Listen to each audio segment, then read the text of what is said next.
Oh, welcome everybody to the Panthers franchise Season 2 off-season live stream. We are here to go through an off-season that I know I feel this way every time I do an off-season, but this may be one of the ones I've been most excited for just because of all the time and effort I've put into the draft, scouting players from a variety of different positions, and going as far as ranking them on my own and creating spreadsheets to help me determine what's the best combination of players that I could take in this upcoming draft. We're going through the entire offseason today. We'll kick things off with the Season 2 recap. We'll sim the playoffs and find out the Super Bowl winner heading into Season 3. That's followed by the offseason, which starts off with resignings, retirements, and free agency. And then we get to the main event, the NFL draft. And so we're going through all of that today. It'll take approximately 2 to 3 hours, I estimate. We take our time. We go through the draft very slowly, and we're going to talk about a lot of these players and potential moves that we could make in this offseason. But we just got done with a 10-6 year, and we missed the playoffs after going 11-5 and making the playoffs in year one. So we'll begin there. Now, our division has been extremely competitive over these first two seasons. The Buccaneers and Saints are going to the postseason, and we're missing out with a 10-6 record. Meanwhile, the Atlanta Falcons finished 1-15, which is good enough to earn them the number one overall pick in the upcoming draft. So they're going to have a chance to take a blue chip prospect that we're going to have to face 2 times a year. Overall, here are the top teams in the NFL. The 49ers and Patriots are your number 1 seeds. They were in the Super Bowl matchup for Season 1. The Patriots were victorious. Next up, we have the Seattle Seahawks as a 14-2 wild card team. That's nasty. That's just wow. 13-3 Buccaneers and Chiefs, 12-4 Broncos and Saints, 11-5 Cleveland Browns with Johnny Manziel at the helm. The Ravens make the playoffs, the Green Bay Packers, as do the Philadelphia Eagles and the 8-8 division-winning Houston Texans, while the 10-6 Bills and Panthers will not make the playoffs. Go down and see the rest of the teams here. One that pops out is the Indianapolis Colts because we have their 3rd round pick. So thank you, Colts, for going 6-10. I can't wait to use that pick. Here are the teams picking towards the top. The Atlanta Falcons are, of course, the one for us to watch out for. Otherwise, a lot of AFC teams. Bottom of the barrel here. So, okay. We're going to go through the schedule, talk about the way the season went, and then we're going to look at stats, and I'm hoping to make this recap faster than I have in the past. So we'll go to the regular season. Here was the way the season played out. We got off to a very good start, although it wasn't a very tough schedule. We went 4-0, and then faced 2 of our toughest opponents all year. One team won 13 games, the other won 14, and we lost both those. Then we beat the Houston Texans and the New Orleans Saints in a weird defensive game. And then we lost to the Cowboys and their high-powered offense. We could not get it done against the Washington Redskins the following week. We rebounded against the Jaguars. The Vikings offense was far too much for us the next week. And then we finished the year, I thought, for the most part strong, with a 3-1 record, holding teams to under 10 points twice, although the Falcons and Giants combined for, 2 wins this year? We had a tremendous comeback against the Saints, down by 20 in the 4th quarter to keep our playoff hopes alive. But that door was slammed shut by this Buccaneers victory in Week 17, where we were down 27, eventually made it a 6-point game with our backup quarterbacks, but could not pull it off in the end as the Buccaneers offense was too much. We had to beat the Buccaneers, and the Saints had to lose in Week 17 for us to even make it, and they beat the Texans 31-17. So there was no chance even if we had won. We finished 10-6, and now we look ahead to hopefully strengthening our roster so we can beat the Saints and Buccaneers next season. Look at season stats. Cam Newton did have a better year passing season. He had a 24-14 touchdown to interception ratio. We tried to stretch the field more, and that led to more sacks, 51 of them. The offensive line is one of our biggest needs heading into this offseason. And Cam only completed 57% of his passes. His accuracy has to get better, and it's been one of the things that I've improved on him the most with the points I've gotten from him. At running back, I think it was a bit of a mess this year. There were too many abysmal performances as the running lanes weren't opened up, and these backs aren't doing enough to create yardage on their own, especially with D'Angelo Williams. Stewart can still get some yards after contact. I thought Fozzie Whitaker did a decent job to close out the year, both on the ground and in the passing game. And I tried to run the ball a little bit more with Cam. I think it's roughly the same numbers as last year, although I used him more in the red zone, hence the 6 touchdowns. Still no fumbling issues, that's always a positive, but I'd like to see more yards after contact and more long runs. If you look here, 8, 9, 10, 11 runs of 20 yards or more, and obviously 2 of these are receivers, so jet sweeps. I like to see our running backs get bigger runs next season. In the receiving game, once again, Greg Olsen is our top receiving threat. 84 catches, 1,018 yards, and 6 touchdowns. Those numbers are down from a season ago because of this man, first-round pick Lance Adams, who had a very up-and-down season after a tremendous preseason. He became a star in that preseason and did show a lot of highlights during the regular season, maybe not as impressive, and the drops also were an issue. Adams had a stretch of games where he had, I think, 8 drops in 3 games, and then he got hurt. So it was a rough like third quarter to the season for Lance. He finished decently. He wasn't dropping the football as much, and he was at least being a reliable threat. He closes out with 53 catches, 800 yards, 6 touchdowns, and in this game they separate the Rookie of the Year awards by conference, so he is the NFC Offensive Rookie of the Year. We also had rookie receiver Donovan Ashley show up at the end of the year to make some plays in the slot. I like the way he developed. And Kelvin Benjamin had a good year. His stats are up almost 1,000 yards. Led the team with 9 touchdowns. I like the year he had.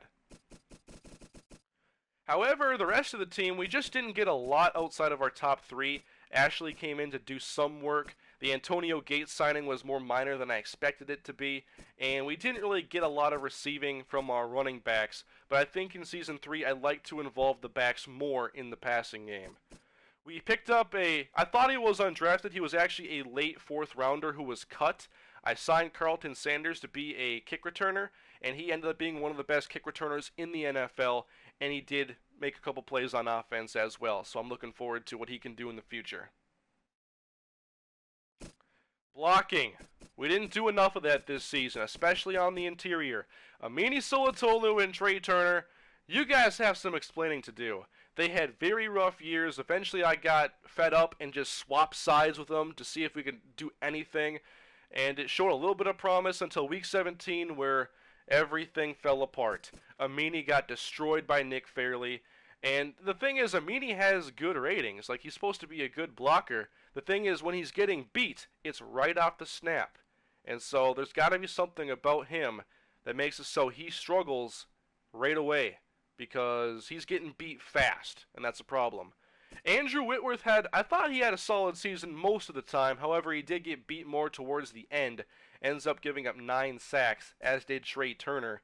Nate Chandler played right tackle and got benched last year for Bryant McKinney. He got benched again this year for Olin Greco, whom I think filled in as one of our best offensive linemen. If you look at the sack to down play ratio, he and Ryan Khalil are among our best offensive linemen. So Greco played well in his rookie year, and he's going to play more in his second season.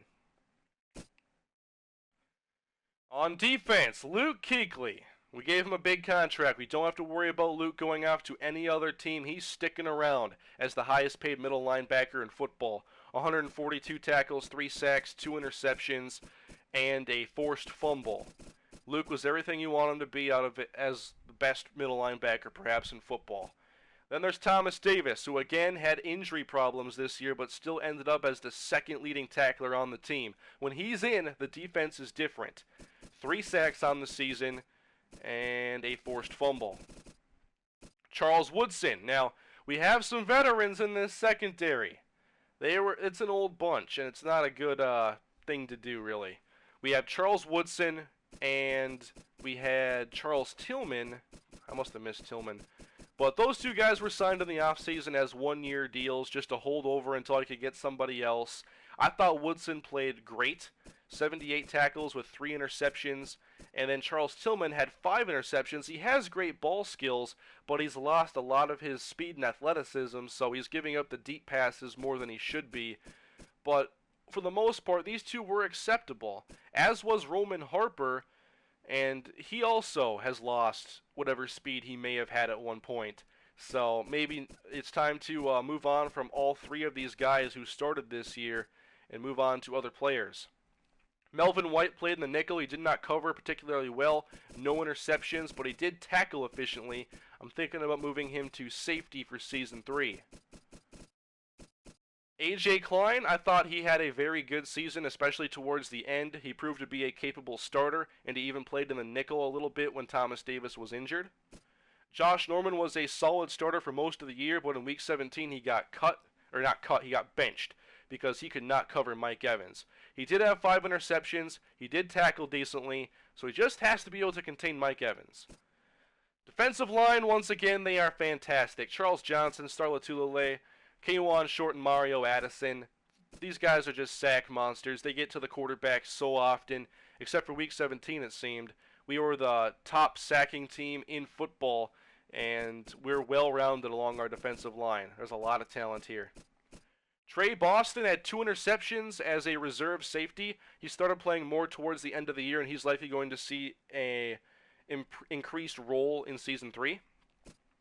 Derek Sturdivant had 16 tackles as a special team safety. That's pretty impressive. Benet Van Wickery hasn't developed as I would have hoped on here. He has a lot of work to do. He may never be a starter. Bob Butler was a 3rd-round pick of mine, a great athlete, but he's just not ready to play defense. Whenever he got snaps, he ended up on the ground just getting pancaked over and over again, but he did get some tackles on special teams. When Thomas Davis was hurt, we signed Lance Briggs, and he kind of just held the fort down, didn't do too much, didn't really even notice that he was there most of the time. So it was kind of just an average signing. Then there were a lot of rookies who filled in on special teams. I think I kept 6 undrafteds like Damian Jordan. And then there was 3rd-round pick, I believe, Devon Pruitt. Maybe Butler was a 4, I can't remember. But Pruitt was a 3, and he's essentially a Trey Boston clone. I'm disappointed that I actually made this selection just because I could have taken a different player like Ralph Hendricks, who ended up going to the Patriots. Coney Ealy, I should have rotated better with him. He wasn't all that productive, but I think he had a tremendous preseason, and he had a couple sacks. Going down, Roderick Moody, of course, had that interception against the Falcons. That was one of our biggest highlights from an undrafted player. But not much production from everybody else. I want to do a better job with rotation in our defensive line next year with some more youth. Carlton Sanders gave us that special teams edge we were looking for. He ended up being one of the best kick returners in the entire NFL with the most yards, which isn't really what you want to look at because that's skewed by how many returns you have. But when you are the 3rd best in terms of average, that will tell you something. He's behind Jamal Charles and Cordero Patterson. So Sanders is among the top returners in the NFL, and he solidified that position. At punt returner, now we didn't really get any big returns from Devon Pruitt. There were a couple 20 and 30 yarders. I'm missing the team here. But a 9.1 average I don't think is very good. 22 returns for 201 yards. I wanted Ashley to be a returner, but he had some injuries, and so he was relegated to solely an offensive player. So with that, let's look at the league leaders, and then we'll move on to the rest of the offseason. As your number 1 quarterback rating goes to Derek Anderson, and then Mike Kafka. Where's people who actually played? All right, here you go. Your MVP, Peyton Manning, 36 touchdowns to 9 picks. Most passing touchdowns, Peyton Manning and Joe Flacco. Most interceptions, Mike Glennon, and then Jay Cutler, and then Flacco. Hey, Teddy, what are you doing, man? Who was sacked the most? Cam. That's not good. Running the football. Your leader in yards is none other than Marshawn Lynch, followed by Jamal Charles. Touchdowns leader is Doug Martin, entering a contract season, or he's about to have a contract expiration. Best receivers, look at that, the next Panther, Steve Smith, and then Calvin Johnson, Torrey Smith, Emmanuel Sanders, Vincent Jackson. A lot of guys with 100 plus. Leader in touchdowns is Steve Smith.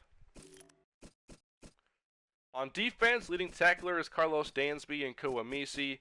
Sack leaders are Charles Johnson, Mario Addison, and Michael Johnson. Von Miller, Brian Robinson, Mario Williams. A big tie here for second, actually. Interceptions, leader is Richard Sherman with 9, followed by Casey Hayward and Devin McCourty. Forced fumbles, it's got to be my guy. It's got to be Roman Harper, tied with Nick Perry. Here are the rest of the forced fumble leaders.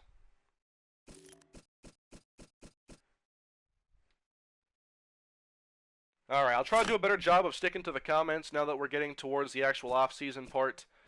But we've covered the stats, we've covered a lot of things. We'll go to awards, then we should probably be ready to go. So, yearly rewards, or awards. Peyton Manning is the league MVP. Coach of the Year is Pete Carroll. We'll start with the AFC, not our conference. Peyton Manning, Offensive Player of the Year. Carlos Dansby, Defensive. Offensive Rookie is Carrick Poteet, quarterback for the Cincinnati Bengals. Defensive Rookie, Kendrick Norwood, a safety for the Jaguars, who finished with over 120 tackles. Here are the best players by position. Just going to skim through this quickly. In the NFC, Offensive Player Marshawn Lynch. Defensive, Navarro Bowman. Offensive Rookie, Lance Adams. Defensive, Jameek Baxter. I liked him a good bit. Best quarterback, running back. Any Panthers winning these awards? Charles Johnson, the best defensive lineman. Best D-back is Richard Sherman. Best kicker, Graham Gano.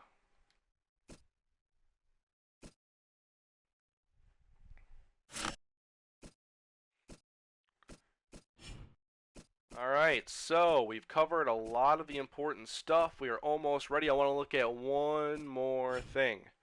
And that is the players who have already been re-signed prior to free agency. Here are all the players we will not have a chance to go after, although I do not anticipate an aggressive free agency period. I'm being very conservative, trying to keep money for K'Wan Short, Starla Tulele, and the increased payments that are going to be given out to Cam Newton and Luke Kuechly and Charles Johnson.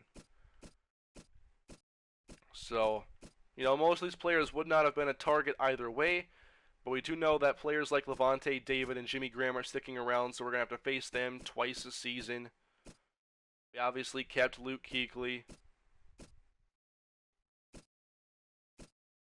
And now we're going back too far, so there you guys go. The stage is set, everybody. As we always do, say goodbye to Season 2 as we start heading towards the off-season. Let's look at the way the playoffs play out.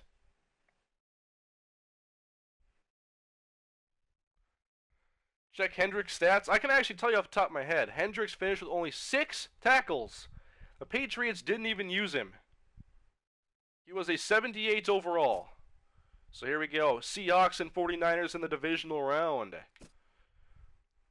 Let's see. Uh-oh. The Saints get knocked out. Drew Brees, 3 picks.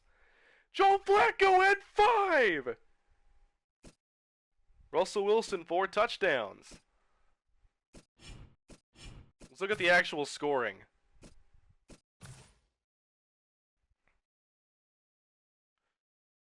Wild card weekend. Baltimore over Cleveland. Eagles over New Orleans. Denver over Houston, and Seattle all over Green Bay. Next week. And now, in the divisional round of the postseason.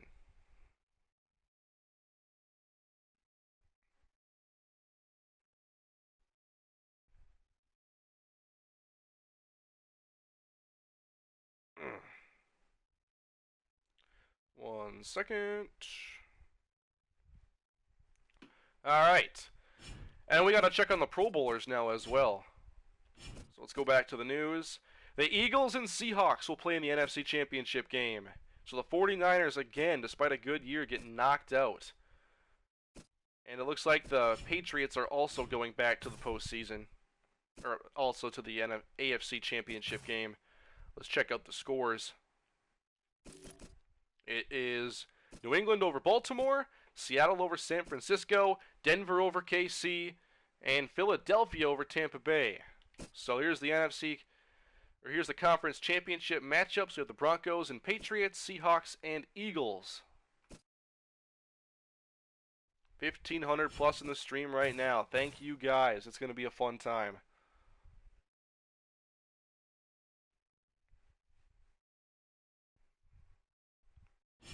And now we're in Pro Bowl week. Let's find out who's going to the Super Bowl, though. Alright, the Seahawks are going to the Super Bowl.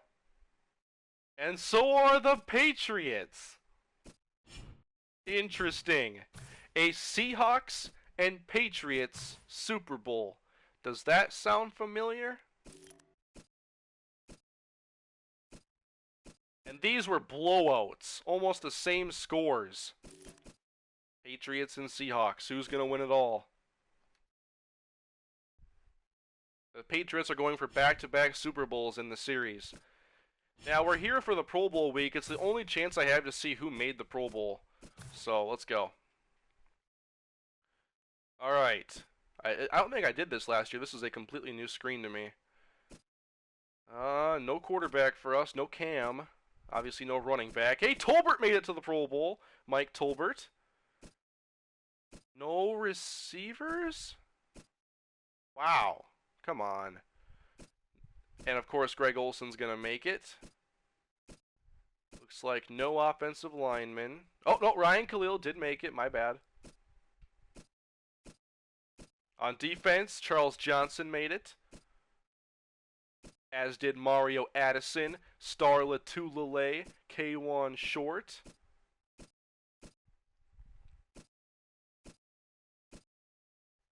Wait a minute. Luke didn't make it? Who's not taking Luke Kuechly? Luke Kuechly is not a Pro Bowler. Are you out of your mind? Wow. No secondary players. Brad Nortman makes it. Hey, Carlton Sanders in the Pro Bowl. That's my guy. I can't believe Luke didn't make it. Pro Bowl snubs happen in Madden 2. Nuts. Alright, guys. Let's go to the Super Bowl. Even though we're not actually going. We're watching from afar. Here you go. Who will come out? Super Bowl 50? I guess we have to check the schedule. Your winner of the Panthers franchise, my bad. Season 2, Super Bowl 50. The winner is... Oh, it hasn't been played yet. What? I was advancing to the Super Bowl. That's right. My bad. Whoops. But I have scouting points. I got some work to do, guys, so we're not quite to the off-season, but we're going to be doing off-season stuff. Let's look at any draft stories. Oops, that's my story. Halfback Avon Hale was sidelined midway through the combine as he landed awkwardly on his ankle during the vertical test. Avon Hale is a 5'7", 183-pound halfback, and with that size, I just wasn't interested. And now, Killian Lumpkin, I did not scout him. He's one of the top receivers, though. No catches in his All-Star game. Wow. So we have some scouting points to work with. And so, I have my list of things we're going to look at. And what we're going to do first is we're going to start by looking at corners. Now, my favorite cornerback in this draft class, we're going to scroll. We're going to scroll 17 players down. The 17th best corner rated right now is Emilio Benjamin. But I think that he's worthy of taking in like the third round. With A speed, B-man, zone, press, C pursuit, play rec, and D awareness. I just want to see a couple more ratings. I just want to see a couple more. I'm going to start here, jumping. 6'2" with hops. Tackling. D. At least it's not an F. So there's that.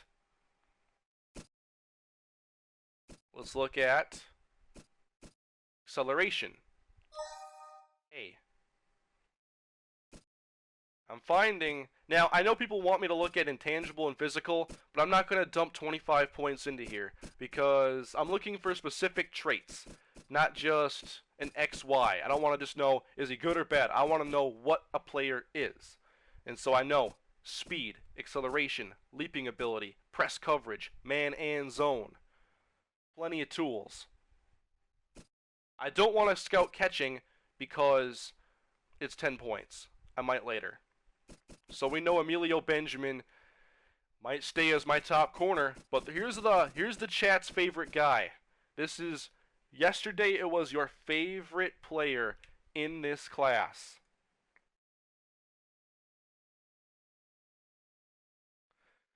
Jordan Okafor with 102 production.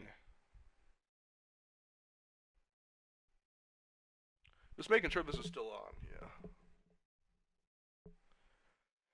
All right.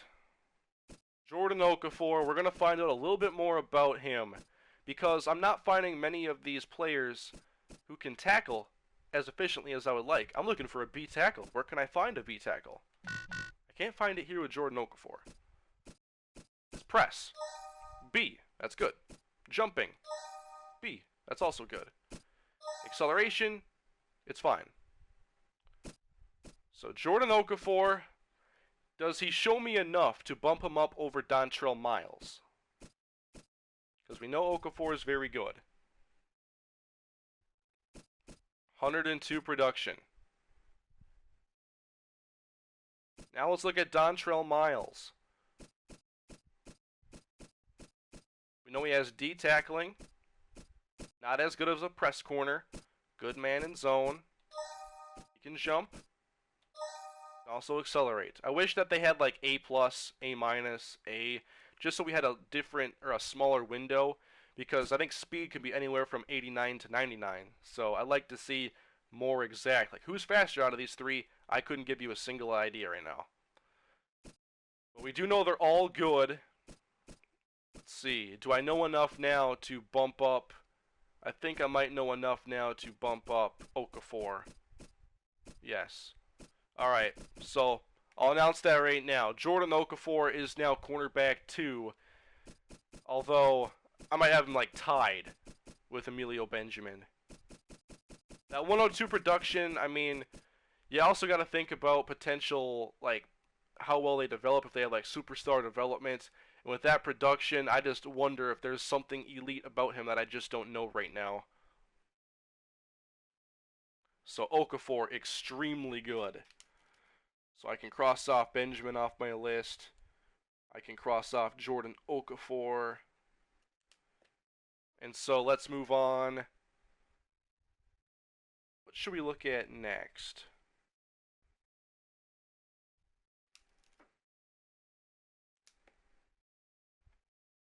We could look at... Oh, let's go top of the list. We'll go left tackle. Now, we already know Delonte Moore. This might be the guy we go with our first pick. He looks to be a very safe prospect. There's a lot to like about him. Let's find strength. It just got even better. Delonte Moore may have solidified himself as the #1 player on my board. Blue chip tackle prospect. Maybe he could play some guard until he's ready to play tackle. He's got the size to be a guard.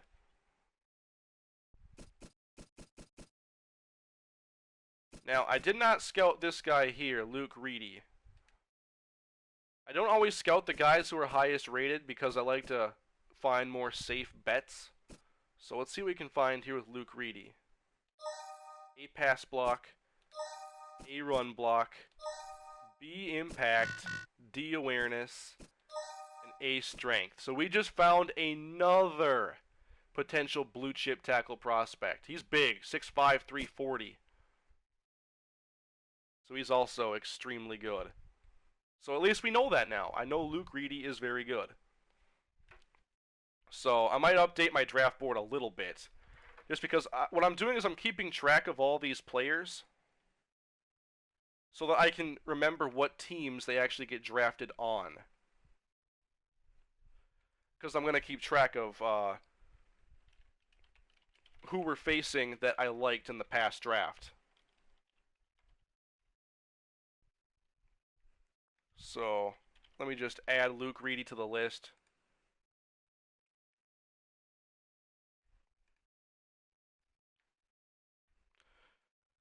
I'm sorry, guys. I'm going to get back to you in just a moment.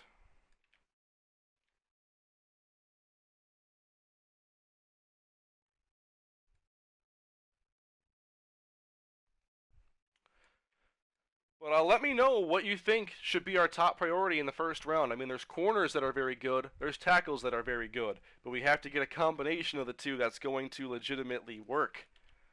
And it's going to be tough because the corners are projected to go higher than where I pick, while the tackles are projected either right at or lower. But I rank the tackles higher. That's the problem.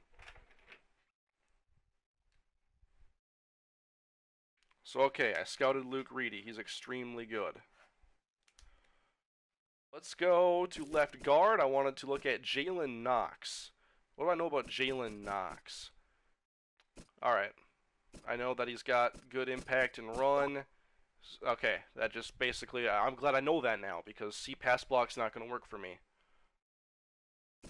I like Herman Gilmore a ton. Obviously, with these ratings here, you're not going to find much better. Let's go Hawkins catch elusiveness. I've thought a lot about Tyrus Hawkins. He's extremely talented with his speed, agility, trucking. Do I dare spend any more points on him, though, because I don't think he's going to be there. His catching is a C, so we know that much more. Ace Kane I also liked, however, I was worried about the catching and the carrying, but those are relatively easy traits to upgrade for a running back, so that's not a deal breaker. It's just maybe not as high of a priority to take him early. Plus, I can find a running back later, as I have.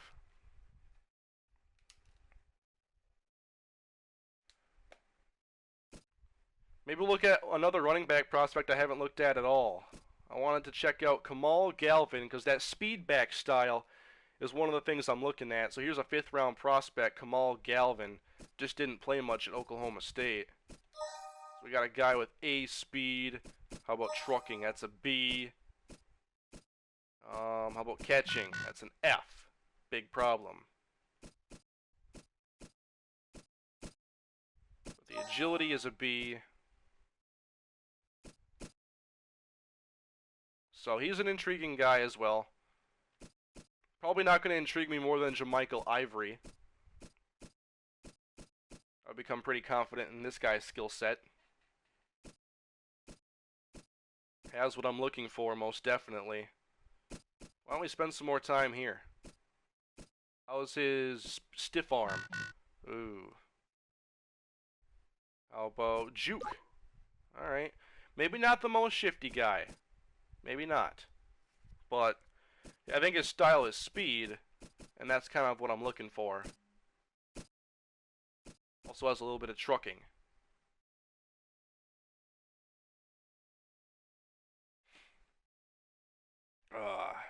Yeah, Yale, he's smart. Exactly, that's my thought. Like, he's gotta be a smart dude. Let's just look at awareness. Oh, okay. So that could use some work. A lot of work. Might as well spend the last 5 on him. Let's look at strength. D. Okay, so maybe Jermichael Ivory has a few more issues than I had initially thought. But the talent appears to be there. We'll see now. Perhaps Ace Kane just became a more higher commodity here. Because he's a speed back who fits a power run offense. Just Kane has a couple ratings that bother me. But to take him, I need to get him early. So no more skill points right now. We are going to advance to the off season. Goodbye, Season 2. Here we go. That took 40 minutes. Wow. We're going to get to the Super Bowl results, don't worry. I just can't check them until we already sim to the offseason.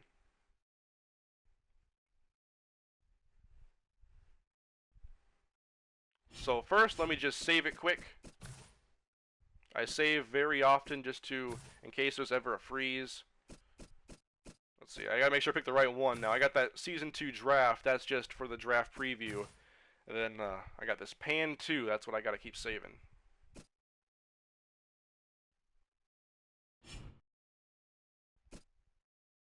Oh, okay, so we know that Peyton Manning just retired. Let's look at the Super Bowl. Your winner of Super Bowl 50 in the Carolina Panthers franchise is the Seattle Seahawks, 38-15 over New England.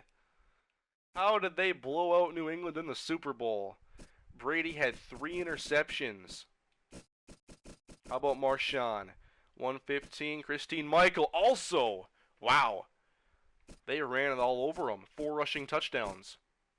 And Brian Hartline had 104 receiving yards. Gronk, 4 for 19. Wow. And who intercepted Brady? 2 by Cam Chancellor, 1 by Bobby Wagner. So now, the defending champions are the Seattle Seahawks in the Panthers franchise. They gave it to Lynch. Oh, man. Oh, man. Who else is retiring? Now, we do have some older players on our roster, so this could be a scary moment for us. Mercy Rule? Wow. Trent Williams, 6 years, 80 million. Russell Wilson staying with Seattle, imagine that. Jared Allen is retiring. Ryan Clark is retiring, as is Dwight Freeney. Matt Prater's re-signed. Doug Martin is not signing with the Buccaneers, and he played well against us. What his franchise tag looks like. Okay. Eric Berry gets the tag. Andrew Luck gets tagged. Andre Smith re-signed long-term. Junior Gillette with New Orleans. And we got some cap casualties. Ooh, this is an interesting one because I like Delaney Walker a lot.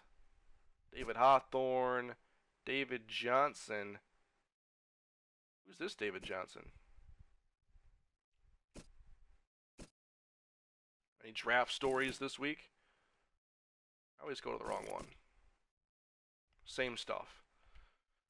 I think the transaction log will show us more. Here's all the retirements, guys. Oh, Fred Jackson retired. Peyton Manning. Josh McCown, Sebastian Janikowski, Matt Castle. Charles Tillman has retired. He wasn't in my future plans either way. Eli Manning retires. Any big Panthers franchise shakeups here?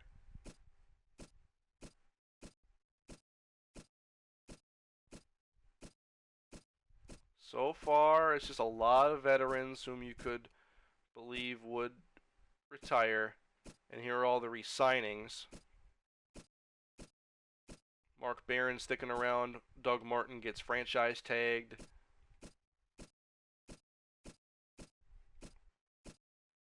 And so the Colts first tag Andrew Luck and then re-sign him. Dez Bryant gets the tag.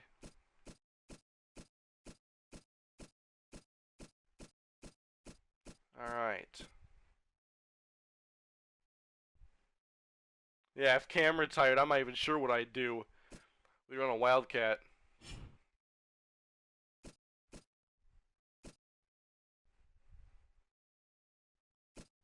Alright, so we have some game prep actually to use. So let's get into that first. Oh, I can't use it. That's right. They do that. Yeah, Josh Gordon signed for super cheap on here.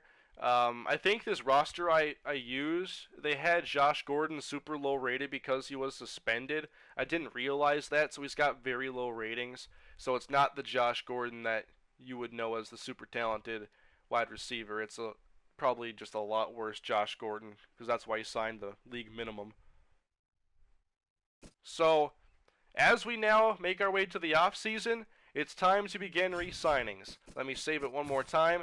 We have $50 million in cap room, but we have half our team unsigned. 27. 27 free agents. Some of them are key players. Thomas Davis, Greg Olson.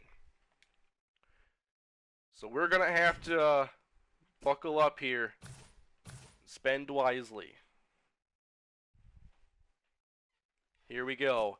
Who's interested? So far, all of them. And it's all my one-year contracts, too, so guys like Carlton Sanders, don't want to lose them. So far, everybody is interested. Excellent. And so, we're going to begin with some of the easier ones, some of the easier re-signings. We're going to start with Carlton Sanders. He had a good rookie season. I was happy with the way he played. And now he wants a 4-year, $5.28 million contract. But he's super fast. I've already done his upgrading to his attributes, so you can see his speed, agility. Those are already high. And then I got his route running up, and so he could be a legitimate good receiver on the outside. I'm happy offering him this kind of a contract. So we'll make it like a $200,000 per year signing bonus. Or here, we'll do this. $5.32 million over 4 years. We gotta pay this man. Agent will get back to you next week. Now, I believe if he doesn't show up here, that means he took it. Let's just check. We are keeping Carlton Sanders. So we got that one out of the way.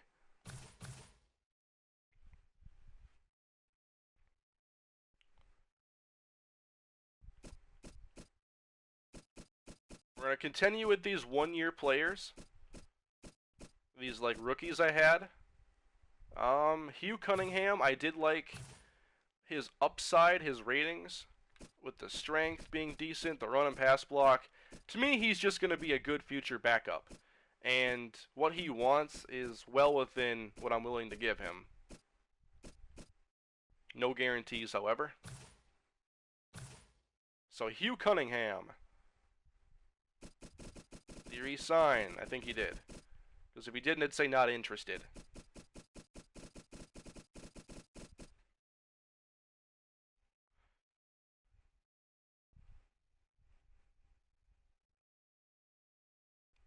Alright. Now, as you can see, it's a big list. Maybe we'll get rid of some of the guys I don't plan on keeping around. We'll start with Derek Anderson. He filled in well in Week 17, but he's not our backup quarterback of the future. We're going to end negotiations now.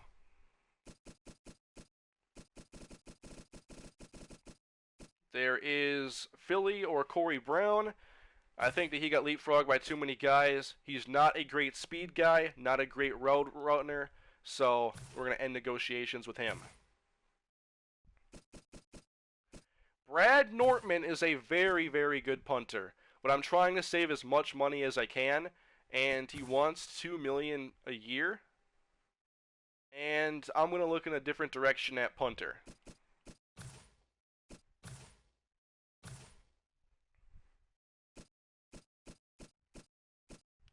Roman Harper. Now, I love the way he's played for us, but I'm not willing to give him $3 million a season. His speed is so bad now. He's not very athletic. I mean, at best, he is a hybrid linebacker at this point in his career. But for this price, I'm not willing to make that happen. So what I'm going to do is I'm going to offer a very low contract. And he'd play like a hybrid linebacker role. I'm willing to give him, don't want to give him 20. I'll give him 1 year, $1 million.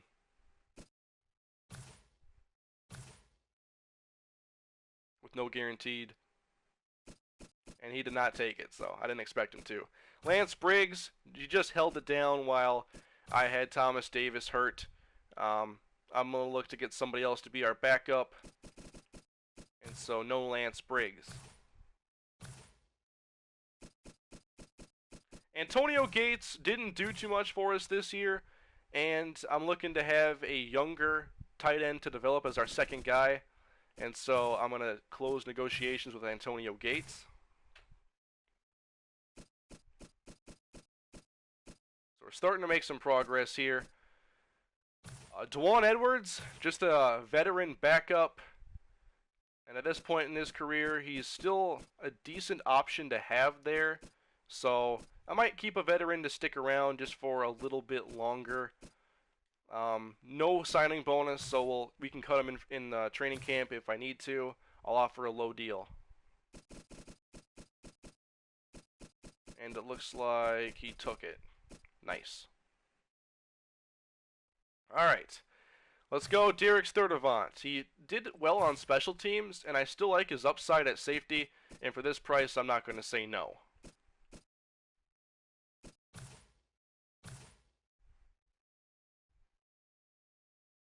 See if he signed.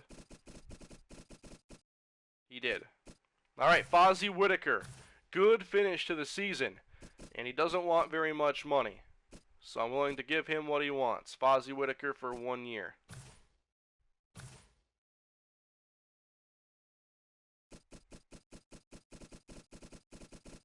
And Whitaker did not take it.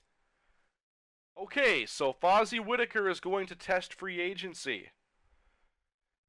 I don't like that, Fozzie. I want him to stick around. I also want Taj Boyd to stick around. Maybe I gotta go a little bit higher with my offer.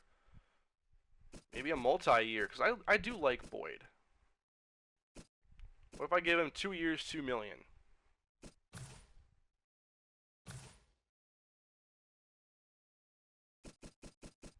Don't tell me those 2 touchdowns got to your head, Taj. You gotta be nuts. You wanted 1 year, $850. I was offering 2 years, $2 million. They're not liking them not getting a signing bonus, are they?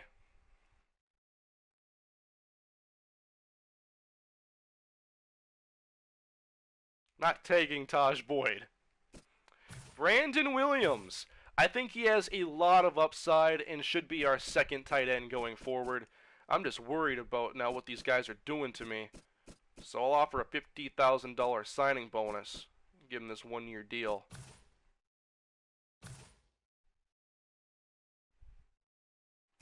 Please say we kept Brandon Williams. We did. Good. Brenton Burson. Now, I'm looking at a 5th receiver. Burson might be that guy. I'm willing to let him compete in training camp, but I'm not going to hand him the job. So I'll see if he takes this minimum deal. And Burson took it. But there's no guarantee he makes the team. Titarius Beckwith, an undrafted defensive end from last year. I'm definitely happy keeping him at this price. We'll throw in a $10,000 signing bonus to be nice.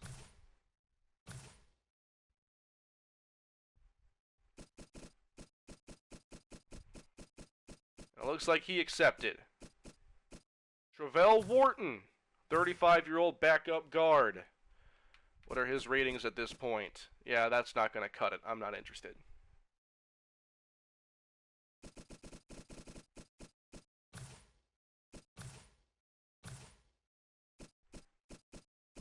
Alright, we're going to continue from the very bottom just because these are our not as critical free agents. Damian Jordan, another backup. Like to keep him around and develop more.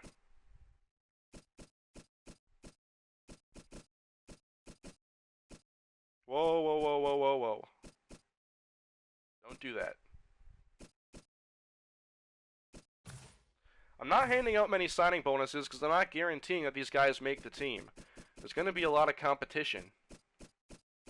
And so far, the guys who were undrafted are being nice. Alright, Melvin White. He is actually a somewhat critical free agent because I want to change his position. I want to move him to safety where he has the speed, he has the zone coverage, perhaps man coverage on a tight end. I thought he tackled well for us. He's just not a great corner. He couldn't handle the slot. And so I want to keep Melvin White, and I would like to move him to safety. So I'm offering him 2.3 over 2 years.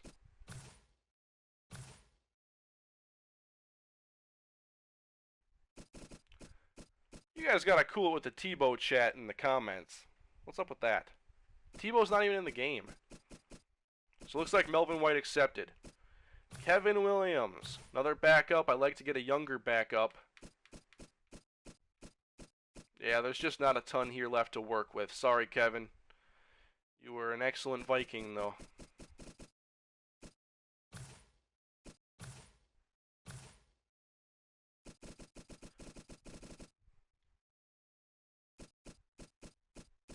Alright, so from one Williams to another. D'Angelo Williams, the career Carolina Panther. He just did not do much for us this past season. Not very fast, not very strong.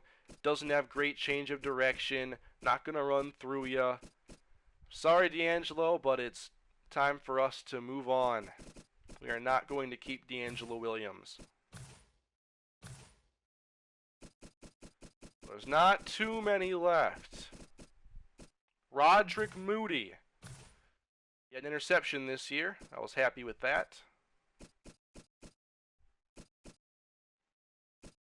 And so we'll offer him a 2-year contract. Good athlete. And Moody did not re-sign. Okay. Wow. A few of these guys are catching me off guard.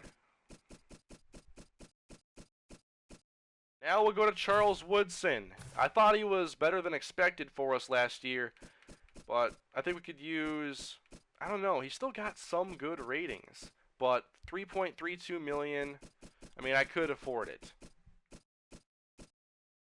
Charles Woodson doesn't have the speed, obviously. Not good acceleration. I think we should pass for now. I think we'll have other options. 3.32 million. I'll offer him a lower contract. How's that?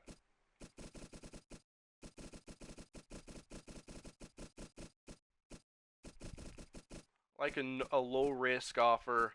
We'll go 1 year, 2 million with no guarantees.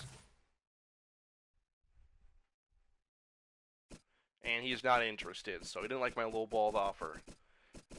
So now we just have these guys here at the top. Josh Norman.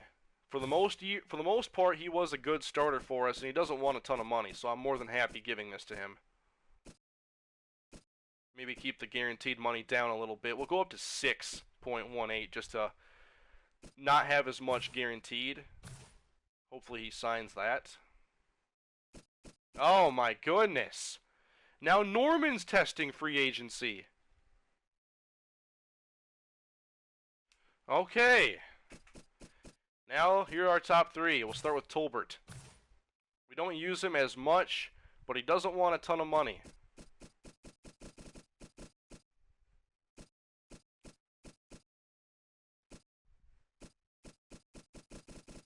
Let's see, he wants 6. Let me knock this down.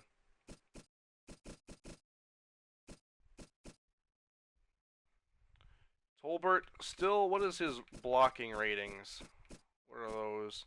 Yeah, still good run blocker. I like to keep the guaranteed money down. So, 6.4 over 4 years. Let's see what this gets us. Well, Tolbert's not interested. I think a lot of this has to do with my lowballed signing bonuses. Yeah, it is all about guaranteed money here. Now, Thomas Davis. I wanted to give him a low guaranteed offer just because he's injury prone and he's aging. But he's still so good. So, he's an important guy to keep. So, if we give him 3 years, 16. I'm giving him a $1.8 million signing bonus. That's per year. Thomas Davis, please stay a Panther. Okay, we kept Thomas Davis. That leaves us with one more. One more. I know you guys might not like how much I just did to do that, but I think it's the right move. Greg Olsen. If you don't know how much he wants, brace yourself. 6 years, $44.9 million.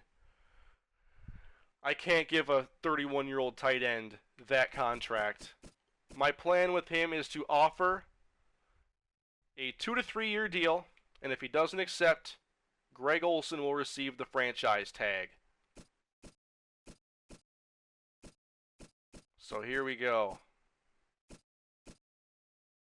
Now, he wants around like 8 to 9 mil a year. Or 7 to 8 a year. So if I can, this contract here, 22 and a half over 3 years, that's a little over 7 a year. Maybe we'll sweeten the pot a little bit. 23.1 over 3 years. Yeah, he wants some crazy money. I'll give him this contract. Otherwise, he's getting tagged. And Greg Olsen has signed! I didn't think he was going to do that. I thought I was going to have to franchise tag him. Wow. Thank you, Greg Olsen.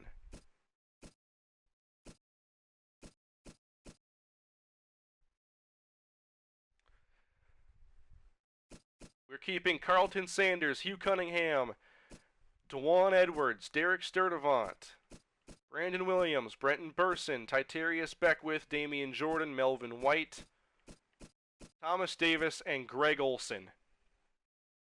Tag Tolbert? I think that'd be a smart move. I agree with you guys.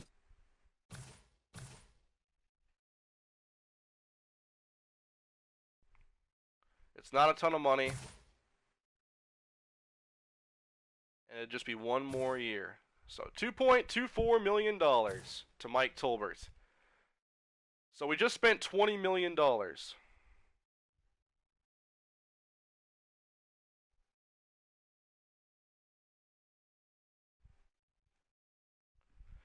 And I can't tag anybody else, so don't worry.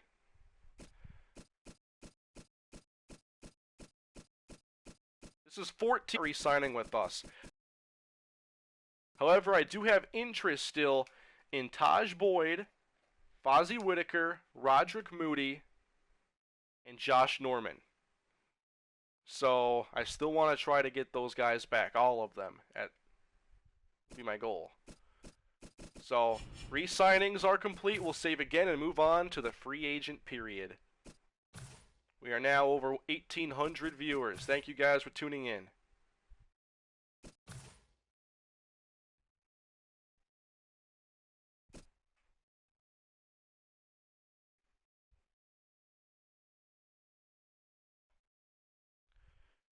All right. Moving on to the next step. Do I have any more stories to go through? I think I did a good job covering this. Just re-signings and the same draft stories we already knew.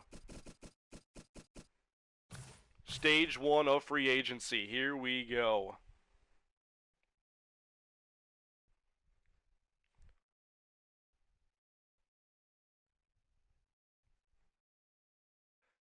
Got more game prep that I can't use yet, I don't think. More retirings, huh? So let's go check out Steven Jackson just retired. Justin Forsett, Marcus Thigpen, James Harrison. And okay. I saw Panthers, I got scared, but it's just our re-signings.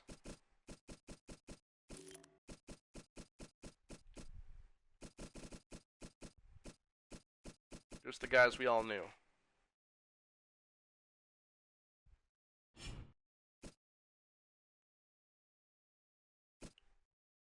James Harrison calling it quits. Let me see any more re-signings, by the way.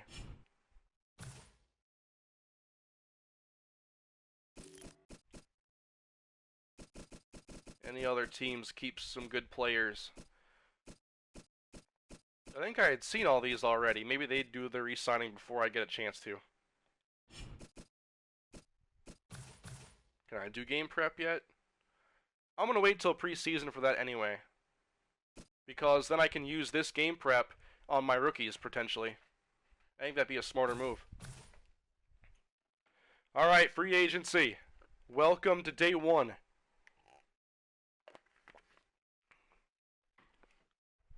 We're just going to announce this on Twitter quick.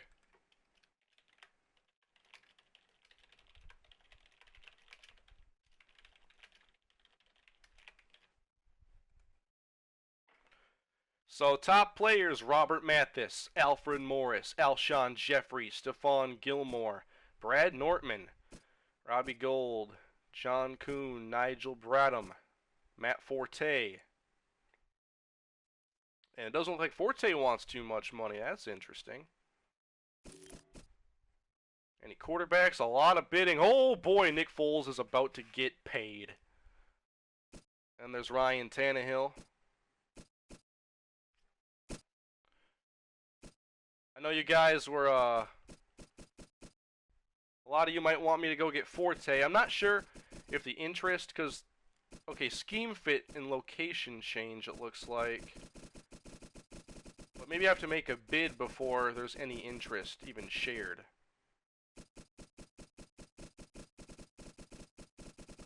And I've mentioned how I want to use the running backs more in the passing game. So is there a better fit than Matt Forte?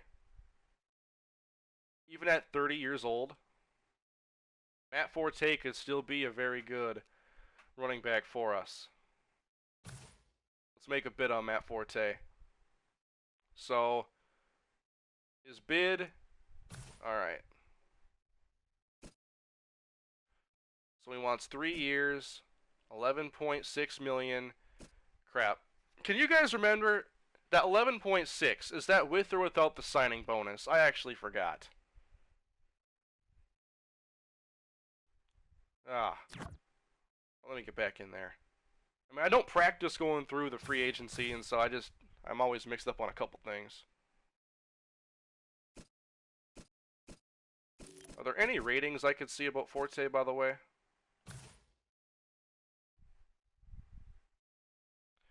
That's without. Okay. So he's still going to get paid a decent amount, but it's something we could handle potentially. There's also CJ Spiller, but his carrying and injury ratings are in the mid-70s. I checked earlier today. There's Lamar Miller.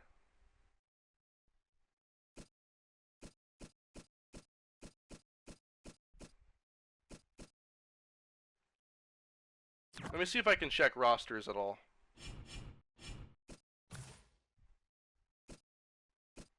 Just so I can see what Forte's ratings look like. And maybe I'll check out Lamar Miller. Would he even be listed on here, though, as a free agent? No. So I don't think there's any way I could check him.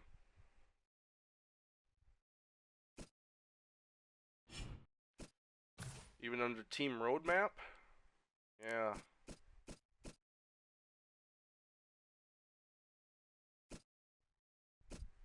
I'm sure I tried this last year, yeah.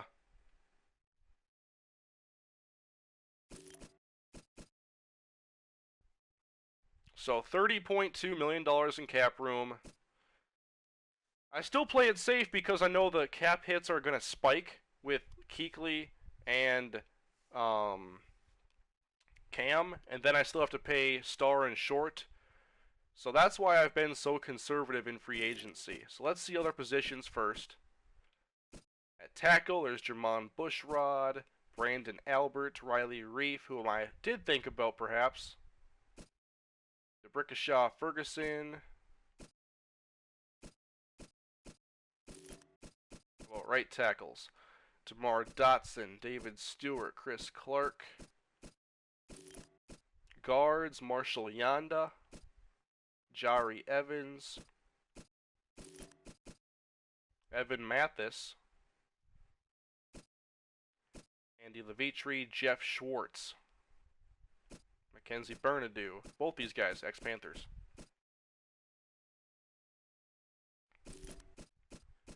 How about corner? Here's Stephon Gilmore, but he wants an awful lot of money. Tramon Williams, I thought about getting last year and backed off. Jonathan Joseph, Sean Smith, that's interesting. Even for 1 year. Tim Jennings.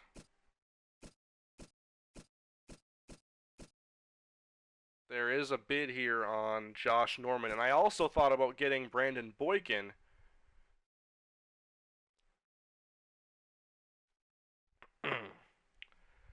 Boykin, I'm looking for a slot corner, and Boykin could be just that for me. A lot of options here in the low 80s, though. That's nice. That safety. Here's Charles Woodson. I'm not bringing back Deku. You can get out of here with that. Okay. Maybe we make a bid now on Matt Forte. 3 years. Go to the $5 million bonus.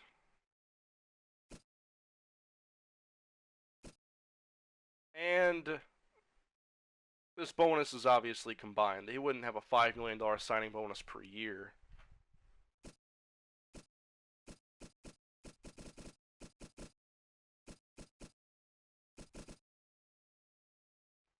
So this would end up being, what, a 3-year, $17 million contract?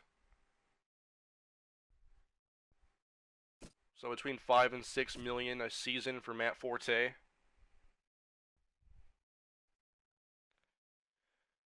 Yeah, it's something to consider. We make the offer. Way too old. He is old, you know.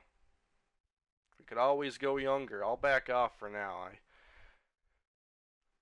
I like getting some of these players with my draft picks because they're cheaper and offer potentially more upside because Forte's only getting worse from here. But he's still better than what we have.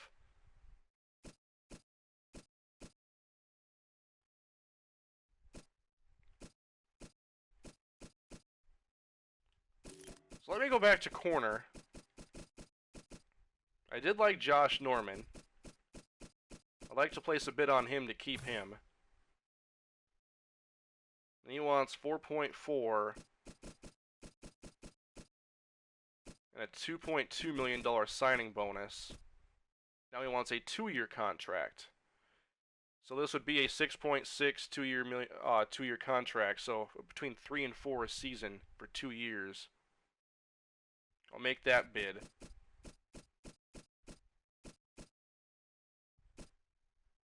Now there's 2 bids. There's the Jets there as well. We have the highest bid. Sorry, let me get back here into the chat. Boykin is ideal slot corner, exactly.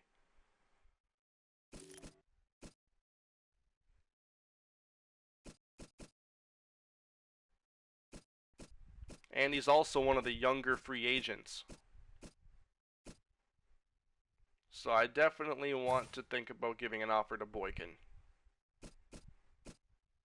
The Cowboys currently have the highest bid. And so this here would end up being close to 15 over 4 years, which is a really nice average for us. So I'll definitely go for this. I'm going to go 10.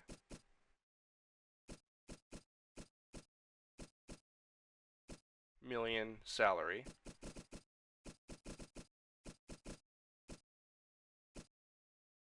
And then we'll give him the like a 4.66. So 14.6 over 4 years for a very good nickel corner. We are the highest bid.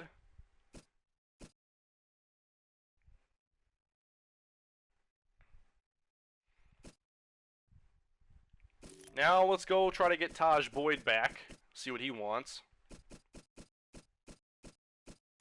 Other backup options are here as well. But I want to keep my guy. The Lions want him, huh?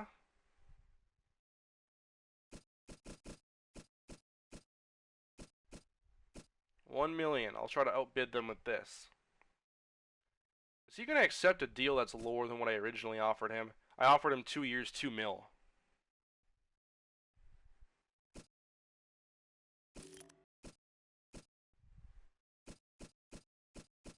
So there are some halfbacks I could potentially go after, but I also have some good targets in the draft. Lamar Miller doesn't want very much. He's still 25, and there are 10 bids. Wow.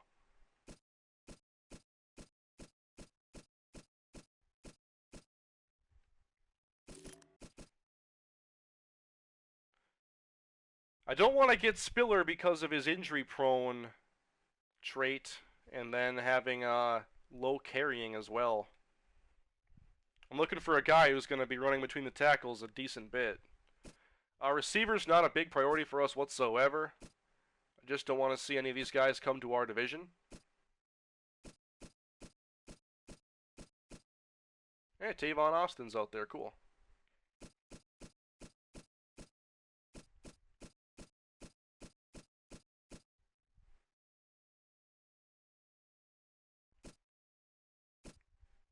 Jarius Wright is somebody I thought about as a potential slot or slot backup. Oh yeah, Fozzie. Let's go to Fozzie. Let's do Whitaker.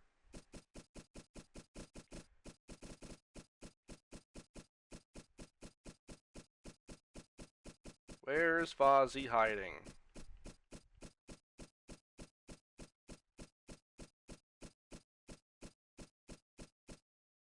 Very bottom, huh? So Fozzie Whitaker fits what I want to do. I'll offer him $820,000 for this season.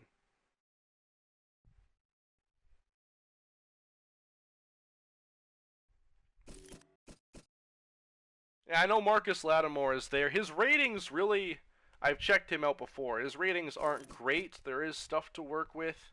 Maybe not exactly what I'm looking for, though, for my offense. Delaney Walker wants a lot of money. Dwayne Allen is also somebody I've been considering as a second tight end, but that's a decent bit of money for him. About $5 million a year.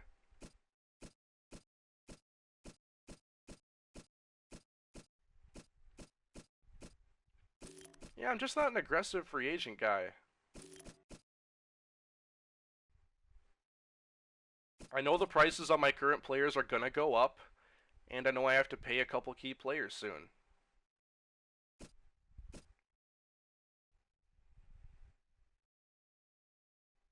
I don't think I overpaid for a backup quarterback in Whitaker. I mean, I offered Whitaker less than $1 million, and I offered Boyd $1 million, and for 1 season. It's one thing to offer a 1-year contract because I don't have to worry about it next year.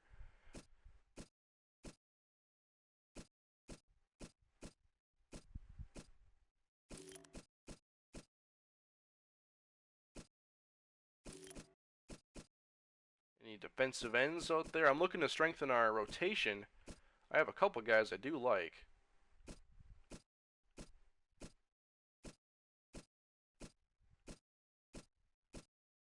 By the way, I haven't even checked out my trade block yet. Am I at the point where I can actually think about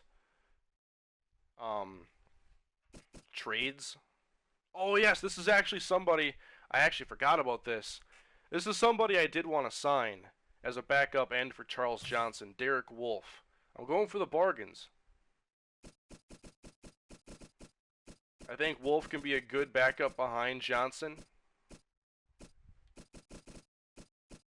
And he wants a 3-year contract that's not going to pay him a ton. Anybody else that I forgot about on here? That I still want to go after? My free agent periods aren't that exciting. And yes, I am being very conservative, trying to save money so I don't have to do anything drastic next season. Keep around our nucleus of talent. There were a couple more players I wanted to check out. Is Devin still available?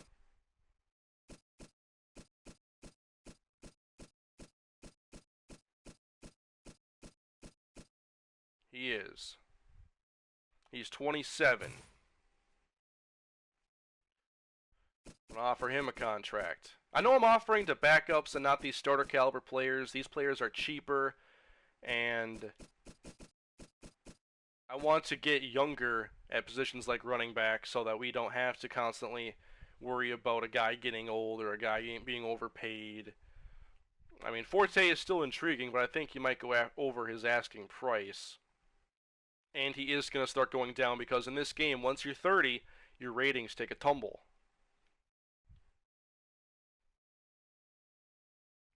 And I also wanted to offer to...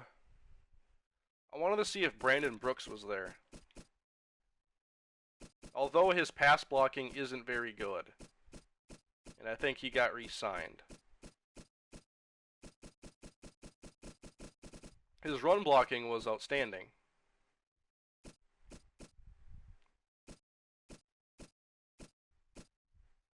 Wait, what is Kyle Long doing here? What the hell? I guess Kyle Long never developed like he did in real life. 76 overall at 27 years old. I don't want to give him a 4-year contract, but maybe as a backup, potential starter, I'll offer him a 2.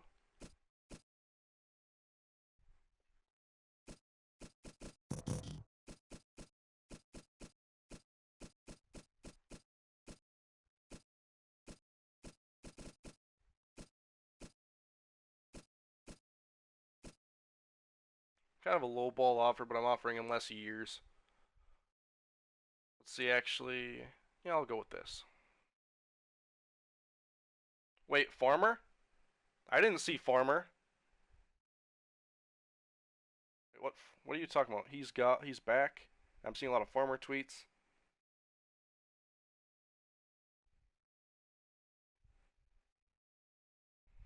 Oh, it must have been somebody in the chat. Okay, my bad. So now 20 million in cap room sitting there. And you know what? I'm going to advance a day. Because I'm expecting Star to be somewhere in the 8 to 11 range. Short could be in the 6 to 10 range. Cam's going to get paid more next year. Luke's going to get paid more next year. I know I have 20 million right now, but we're still going to play it safe. Let's go to stage 2.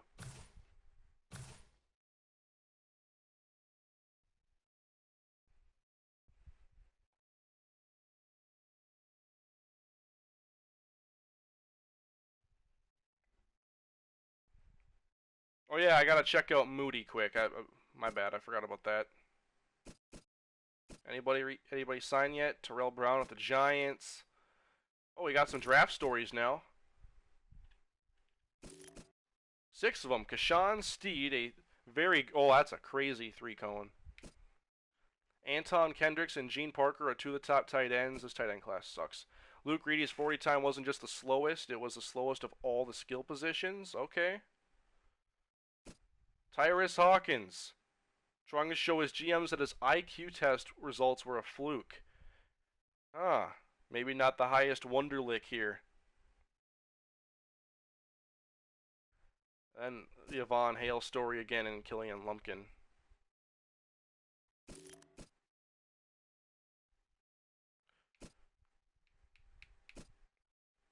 Can I get to the actual re-signings? Let me just go to the transaction log.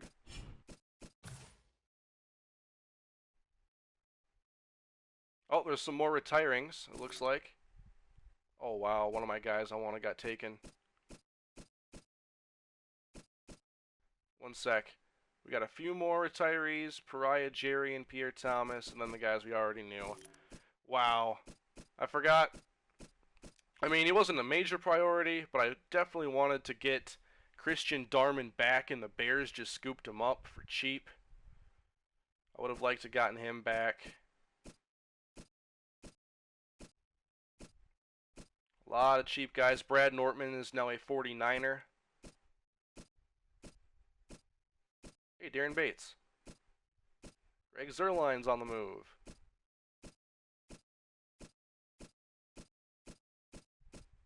So I did not bring back Darman.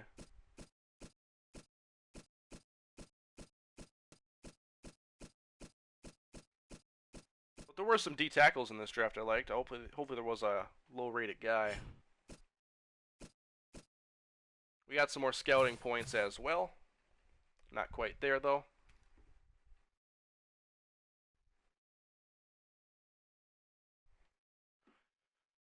So, okay. My negotiations. I'm still the highest bid on all of these players, although Titans now want to go after Taj Boyd. There's Devin Still. Let's go find Moody.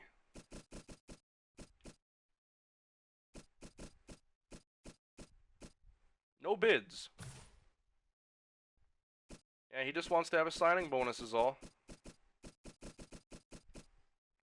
Come back, Roderick.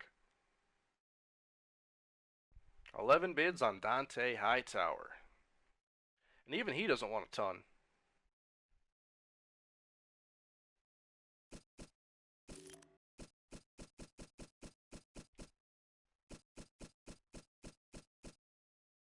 Let's go back to my negotiations. Taj Boyd, we're still the highest, but what could the Titans be bidding then? Let's see, he likes the contract length, does not like the amount or the signing bonus. I'll bump it up to 900K just to keep the Titans off my backer. Oh no, I already gave him $1 million. I forgot. Yeah, it's his desired over. My bid is $1 million. I gotcha. Gotcha. I haven't signed anybody yet. League signings, though. This is a nice little screen.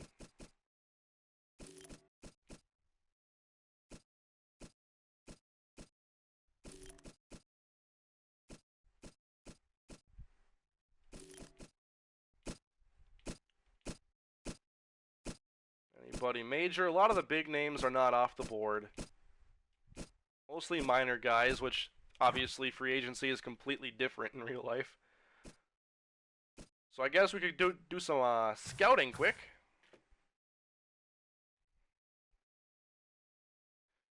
Alright, there is a free safety I wanted to check out.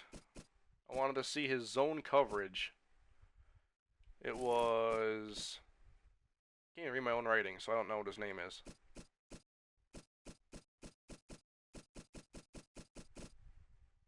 What the hell does that even say? It's a free safety.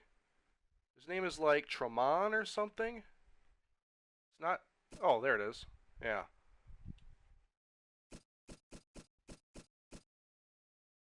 Okay, zone is a C. Yeah, maybe not too interested in this guy. Although if that could improve, what's his pursuit? C. What's his tackle? D.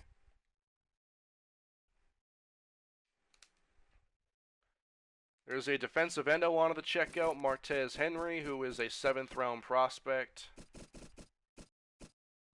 Speed rusher from Lambeth. B speed. Let's check out finesse moves. B finesse. C power. Alright. Play rack. Okay, we got some work to do with the intangibles. But there's tools here. And it's hard to teach tools. Martez Henry. That's somebody to look out for. There is a left end I wanted to look at, Sap. I wanted to see his block shedding because he is a left end, which would be behind Charles Johnson. Okay, that's doable. Nice. At least the pursuit's good. Tackle. I like DeAndre Sapp. Where is he projected to go? 4th round.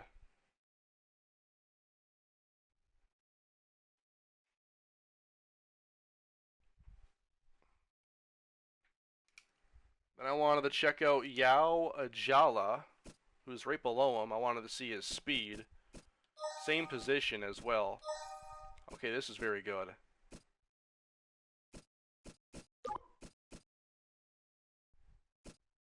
Alright, 6'7", 265. Has some strength and finesse to his game.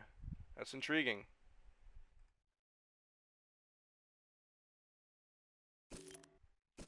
And there's one more guy I took notes on that I wanted to check out. That was Mitchell Middlebrooks, the right tackle. 3rd round prospect. I know he's got good ratings here. I wanted to see his awareness. which is an F. Ooh.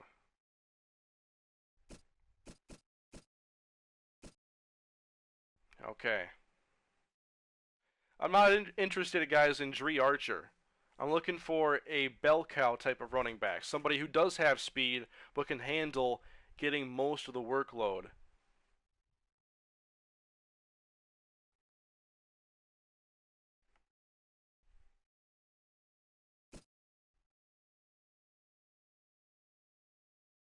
So who else should we scout here? Let's look at all unscouted players.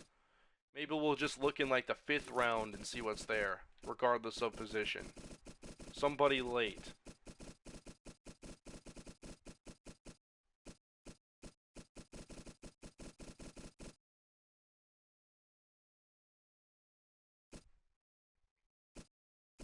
Let's see. Deontay Coley is a 3-4 guy. Shaquille Ware, 6'6", 244. That's a big guy. Red zone threat. A catching. Okay, we're getting somewhere. Let's look at this. He can actually run a route too? And get off the jam? And he's got A speed? And he can jump? Okay. This is cool. I knew half awareness was coming. Wow. He is pretty intriguing.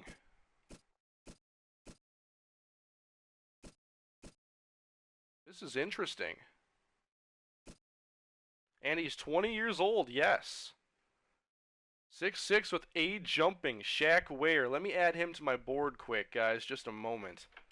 I haven't scouted too many of these wide receivers.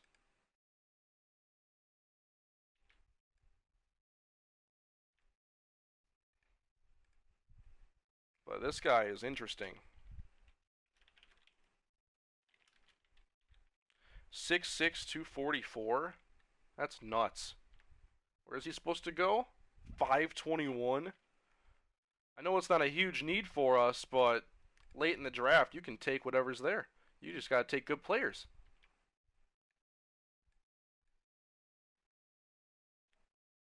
He is now part of my board.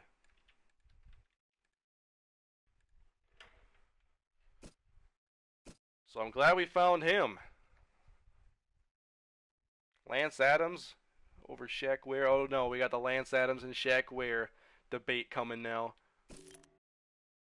So 18 points left. I kind of want to scout injury on somebody. Just because I've highly considered Jermichael Ivory. We did find some bad stuff today, but what about his injury? A, so we don't got to worry about that. I'm also going to scout injury for Ace Kane when I get the chance. Let me save quick and then we'll advance to day 3. And again, I know you guys want me to go after a running back a little bit more aggressively, but I think it's something I could take care of in the draft.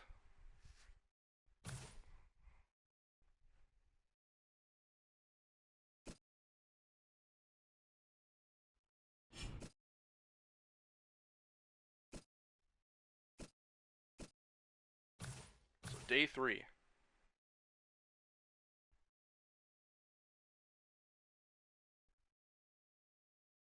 I see one acceptance. Alright. Looks like Kyle Long, who's not the Kyle Long of real life. He's a little bit worse on here, but we got another backup guard. Maybe starter, who knows? We had bad guard play. Scouting's back, by the way. Let me go back to offers.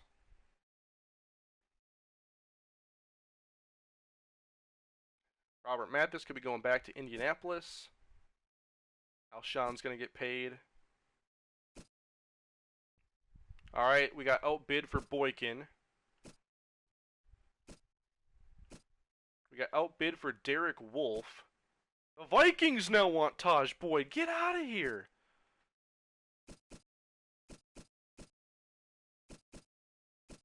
So I got to up the bids on Wolfe.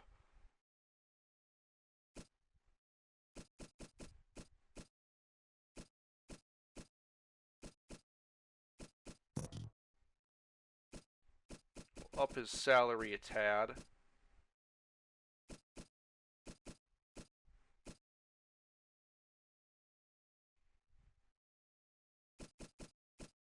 We just became the highest bidding team on Derek Wolfe.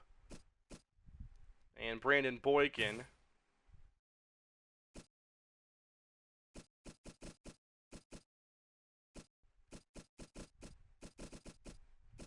Was that enough to get us past the Texans? No. How much higher do we have to go?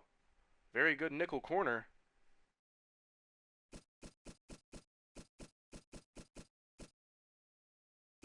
Now we're going to be looking at roughly a $16 million, about a 4-year contract, a little bit less for Boykin, who's very good. And now we're the highest bidding team on him, as we are all these guys. But I still wonder if I can keep Taj for $1 million. We've kept Kyle Long, or we got Kyle Long, I should say.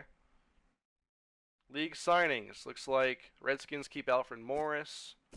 Sean Smith to the Chargers. I'm not seeing our division do too much. I like that.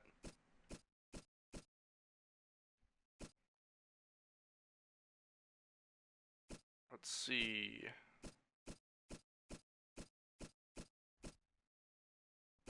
Robert Turman is a Charger. Kyrie Robinson to the Seahawks.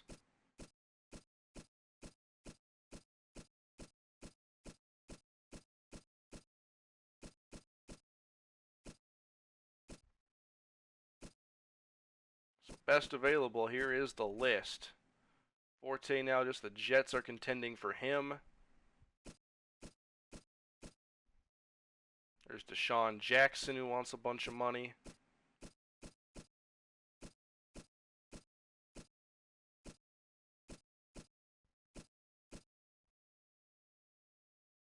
That'd be interesting, but he's 33, and we already have 2 good starters. Are there any punters available? Ryan Anger. Sam Cook. There's going to be a lot of options, it looks like. Pat O'Donnell, who I know has speed.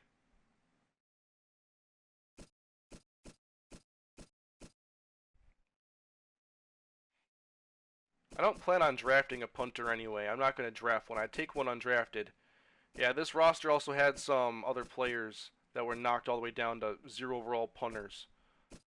So, yeah, there was some things messed up on here. The Josh Gordon one was the weird one.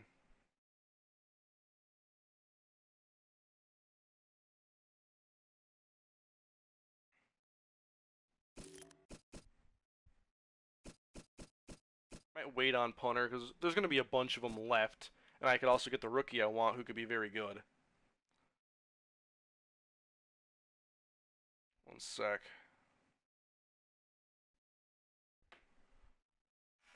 Get my Twitch dashboard up again.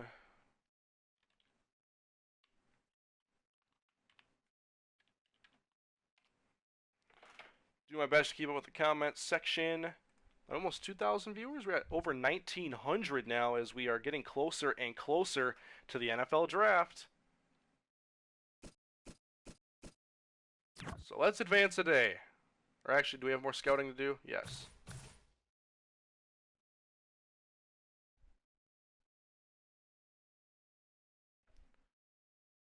So here we are back on the draft board.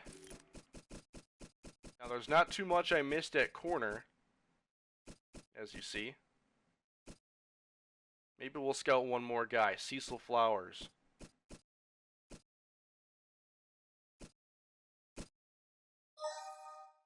B-man, B-zone, C-press, C-pursuit. Another interesting guy here. Wow. Finding intriguing players late. Although tackling on all these guys seems to be so bad. I'll add him as a value guy just because he is a little bit intriguing.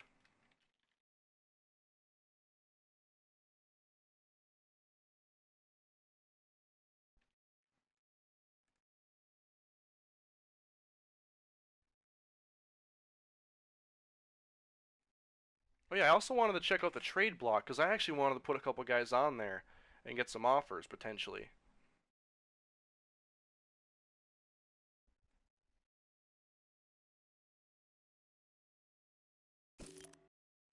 Let me go to my roster quick and try to go to the trade block. Or maybe it's under Trade Center.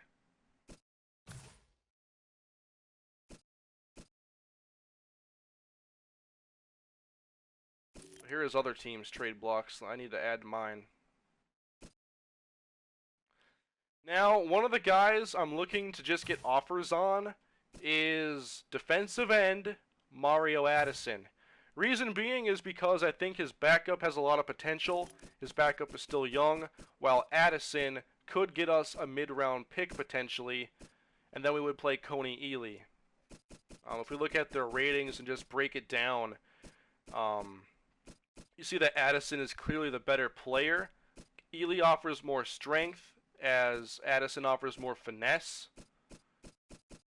But there are still intriguing things about Ely. He's stronger, more agile, and with a little bit of development, I think he could be either the same player as Addison, caliber-wise, or better. And if I could get a pick by trading Addison and then playing a guy like Coney Ely, why not? So, add to trade block. Another guy I want to see if I can get an offer on is safety Devon Pruitt, just because his ratings basically make him a carbon copy, but worse, of Trey Boston. And so I'd like to see if I could get something potentially for Pruitt even after just one season. And one more guy I'd like to put on the trade block. I know he played terribly for us, but his ratings show that there could be something here. It's just, maybe he needs a different scheme. I don't know. His awareness isn't bad. I know his agility, his acceleration and speed are all bad. So I'm not sure. Maybe it's just that whatever I try to do, he can't do, but there is talent here. So Amini's been added to the trade block. We'll see if we get an offer. Let's go back to scouting in a second.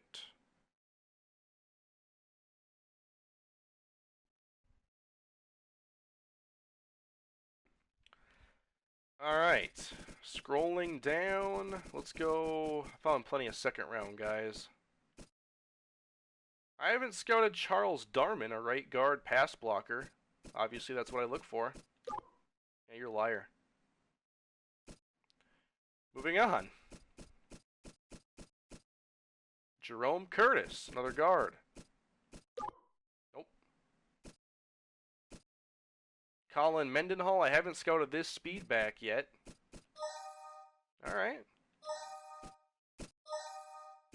Interesting. Got juke. Maybe a stiff arm. That's not good.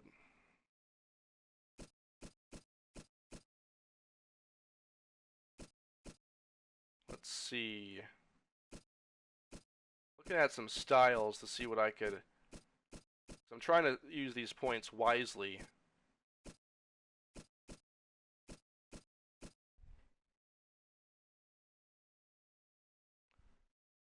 Scout the catch in traffic on Shaq. Should we go back to Shaq?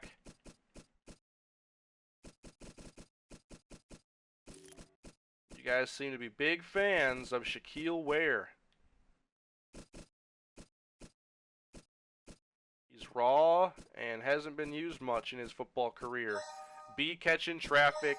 A, spectacular catch. Why is this guy, did he like tear an ACL yesterday or something? What's going on? Can he block though? Is he like one of these raw Georgia Tech guys? No, he can't block.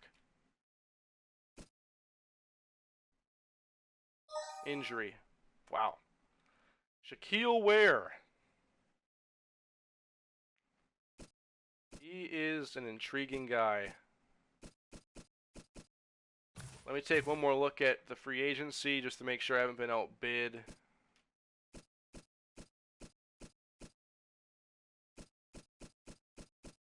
see what we get.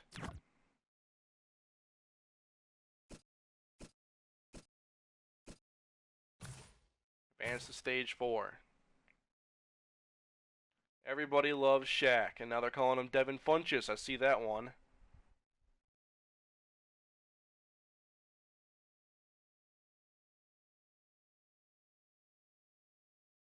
Yeah, Shaq, Benjamin, and Lance Adams. That would be absolutely crazy. All right, so we got Josh Norman. We got rejected by Brandon Boykin. We got Roderick Moody, Devin Still. We keep Fozzie Whitaker and Taj Boyd. And Derek Wolfe. So we just didn't get Brandon Boykin. So mostly we just kept players we had and added Devin Still and Derek Wolfe for our defensive line.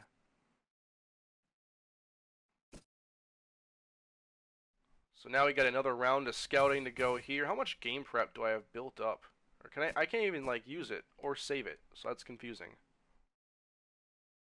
Yeah, slot corner was a big need, and I thought we could get Boykin. So let's go back to scouting. Now there are some guys in this draft that I found who could be great slot corners, so I am prepared. Let me go through a couple. There's Tavon Burge, or Tavon Burge. I'll have to figure out how I want to pronounce that if I draft him. He's a 4th round dude with production, B-man, B-zone, C-press, D-tackle, C-pursuit, A-speed, B-agility. There was also Branton Tucker, who is a 6th round prospect with A-speed, A-agility, A-acceleration. Has to improve his awareness and play rec and such, but he's got coverage, it looks like, as well. So Branton Tucker is interesting. And another guy, where is Malik Carpenter, a 3rd round prospect with B-man, B-zone. Work to do here, but B-press, A-speed, B-agility, D-awareness.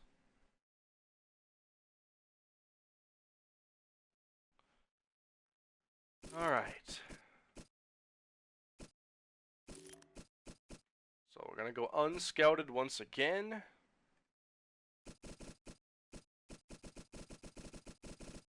Basically looking at 3rd round and beyond.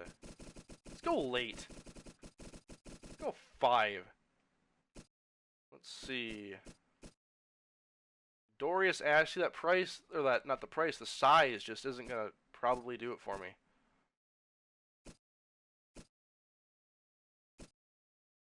Runner and receiver fullback. Rajion Easton from K-State. Got some trucking. A little bit of speed. Nice agility, I like that. Okay. There's some stuff to work with. How about that stiff arm? It's a B. What's his strength? It's a D. Elusiveness, a B.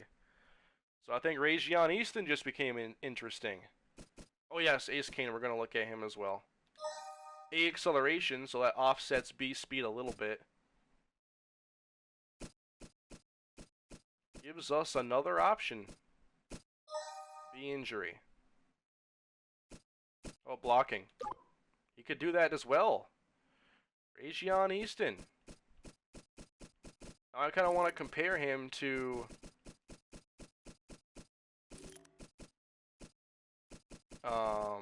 Jamichael Ivory, as Easton, where is he? He's right here, right below Jamichael Ivory. Can Ivory block? Yeah, appears he can. We know he has good injury.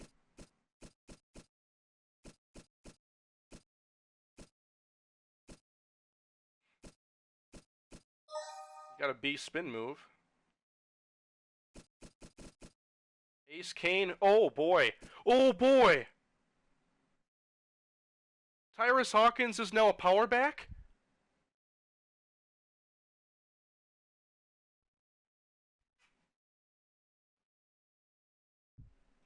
Okay.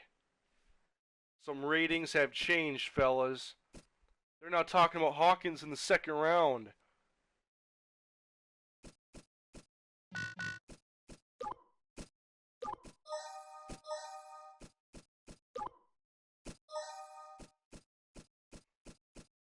We have a chance to get Tyrus Hawkins. What happened to his draft stock?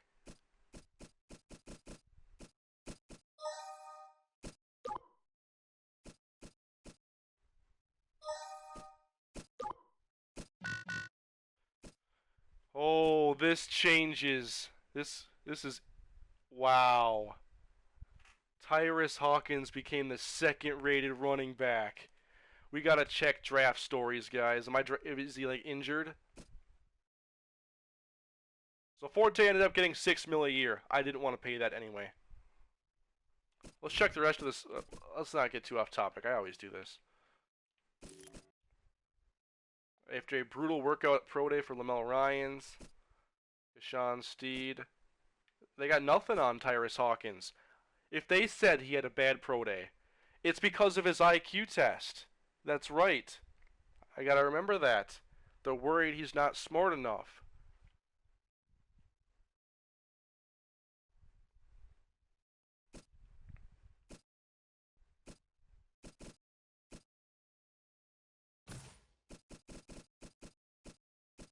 This is exciting. Now, listen, guys.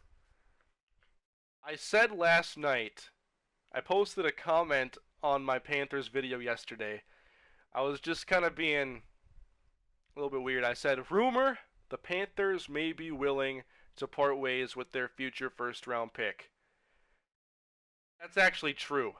I'm willing to give up my first round pick if it means I get a great player this year. I like those corners atop the draft. I like that Delonte Moore tackle. I like Tyrus Hawkins. I'm willing to make something happen with that first round pick next year. It's not the way I normally do things, but I might be willing to trade up and snag another key player.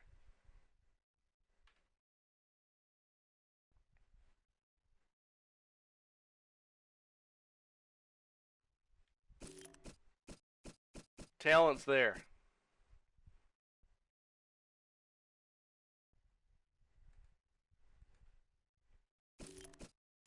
Alright, get more signings.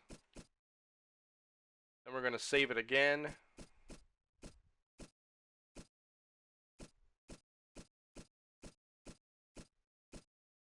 Moving down the list, Josh Freeman, the Oakland Raider. Lamar Miller ended up going very cheap. Bolden's still getting, wow, $8 million a year, 8.4.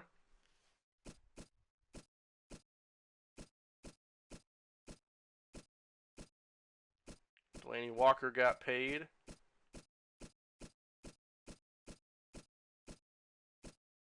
Are like the Saints, Buccaneers, and Falcons doing anything? Otis McKelvin, Lamar Woodley. Oh wow, the Saints get Spiller in here. Wow. Interesting. They also got Trent Cole. They're signing everybody they can find. Tim Jennings. How about the Bucks?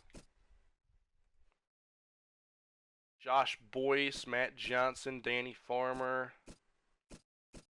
Not many big signings here. They did get Michael Sam, Stedman Bailey. Falcons, Philip Wheeler, Andre Brown.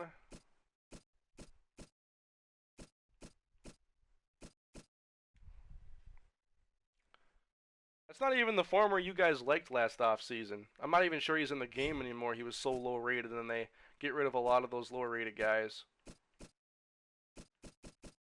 How about someone offer me a trade for these guys I put on the block?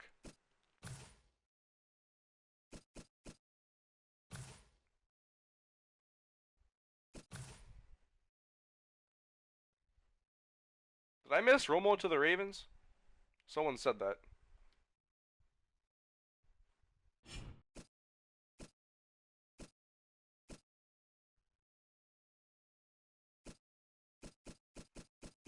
Alright, so next up appears to be the draft. Let's go.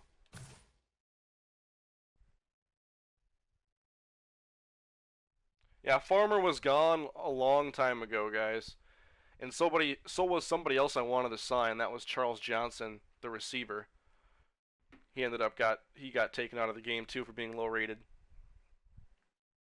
They can't offer trades till preseason. All right, I might have to do something manually then.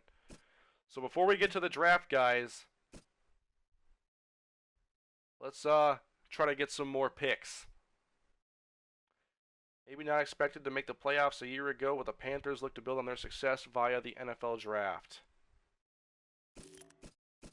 Draft stories. Yes, the number one pick should be good. Surprise. Give me more stories. I want to see more. So let's offer some trades, guys.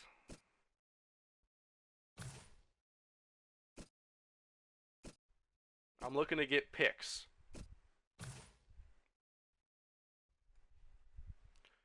So the draft is about to begin. We're just not there yet. So I'm willing to part ways with my... Oh, let's look at my picks quick.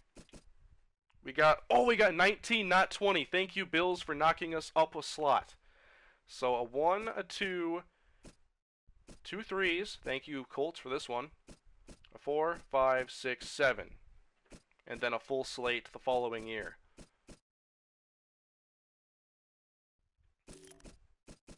So let's go to right end. Addison. Who needs a right end?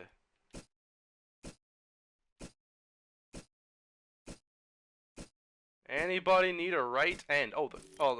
See, the Chiefs do, but it's not a scheme fit.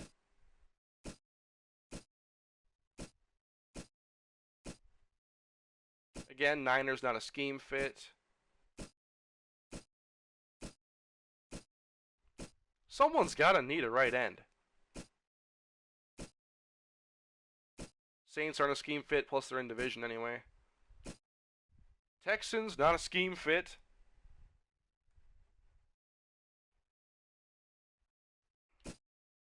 Titans? Not even sure what they run in here. Probably a 3-4. Does anyone... Alright, I'm gonna go look myself. I'm gonna look at your roster. I'll tell you if you need a right end or not.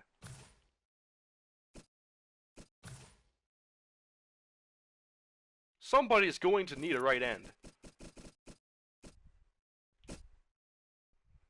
I could offer to the Patriots. Why not? I mean, they got Justin Smith.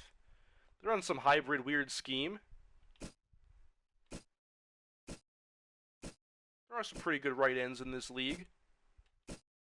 I wish more 4-3 teams needed somebody. I'll see what the Titans run. I really don't know. I can check their scheme, though. The Bears,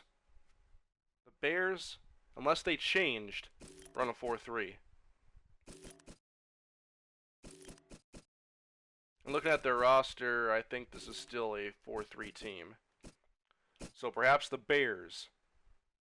I want to see what their record was too, because I want to trade with a bad team. I want good picks. So we'll check out the Bears and the Titans.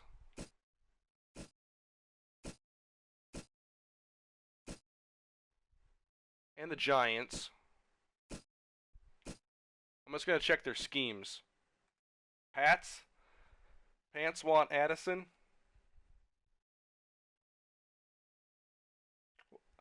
Why would I trade with a team that just lost the Super Bowl, though?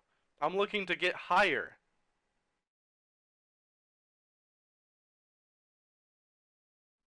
If I can get the same round for a worse team, that's obviously the better choice.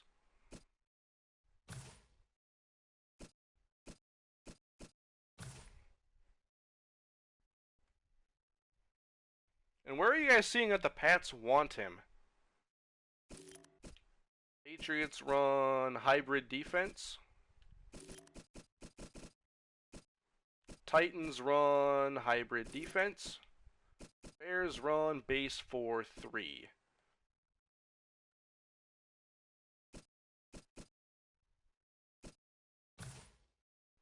So I'll focus on whoever has the higher pick first. All the rest were red, though. Pats had yellow. Okay. Okay. Thank you for that. But still, I gotta look at the other teams first.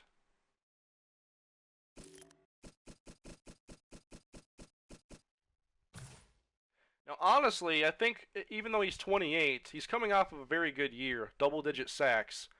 I think he's worth like a 3 or a 4.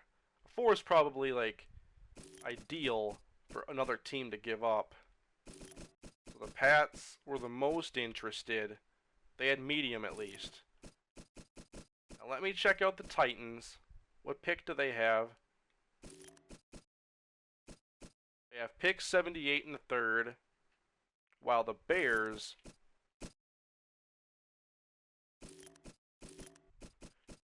have picked 73 in the third, and that's their highest pick. Let's see if they're willing to part. No? Alright, I'll ask the Patriots what they think.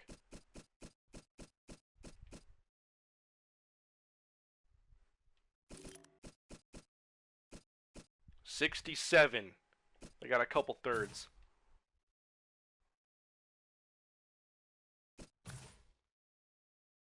Are interested but need significantly more value.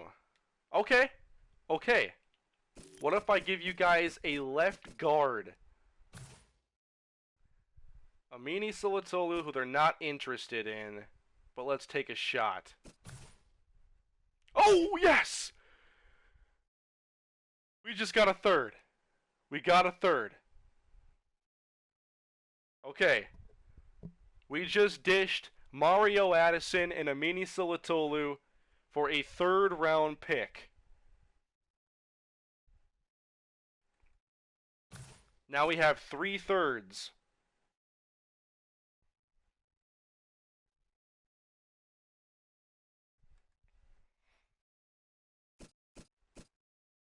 Now I doubt I could get much for Pruitt, so maybe I just keep him around. Yeah, maybe I could have gotten a late round in there as well. I didn't really think about that because it needs significantly more value to take the 3, so I offered a Silatolu. Yeah, I should have done a little bit higher offer there, but you know what? I'm okay getting rid of those 2 players to get a third-round pick. That third-round pick's going to be very, very useful now. We have 9 picks in the draft.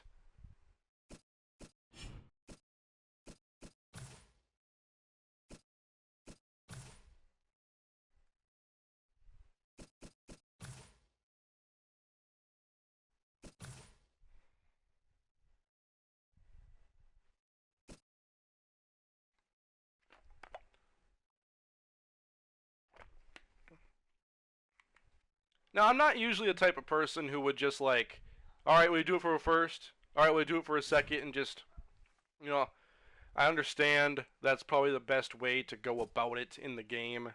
I try not to abuse the game and just like lowball everybody with these offers and just hope that somebody signs. Honestly, if I had to assess it realistically, I think Silatolu and Addison for a 3 is a fair trade, given that Silatolu has been disappointing and Addison has upside but is also 28. So yes, we only got a 3 for it, but I'm happy getting the 3.